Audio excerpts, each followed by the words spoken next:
સૌપ્રથમ પોતાનું હાલરડું લઈને આવે છે શિહોરથી ગઢવી આશીષભાઈ, જેમના હાલરડાના શબ્દો છે માતા ગાય બાળાને હાલ, અને ત્યારબાદ ચૌહાણ ભાવેશભાઈ તૈયાર રહે. એમના ડ્રેસ માટે એકવાર જોરદાર તાળીઓ થઈ જાય.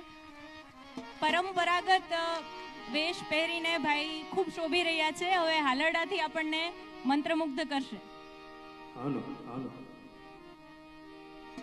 એવા આપણા પ્રજા વત્સલ રાજા એવા કૃષ્ણકુમાર સિંહજી અને દુલાભાઈ કાગનું લખેલું આ હાલરડું છે કે હાથ હી ચોળો આ નહીર ની દોરી હૈયે હરખન માય માતા ગાય બાળના ગાણા વિરોજી રે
જોડ્યા લાગે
વાહ વાહ, ખૂબ સરસ આશીષભાઈ. આશીષભાઈએ હાલરડું તો જમાવ્યું, પણ સાથે સાથે આપણને સમજાવતા ગયા કે બાળક પ્રત્યેના વાત્સલ્યમાં કંઈ ખાલી માતાઓનો અધિકાર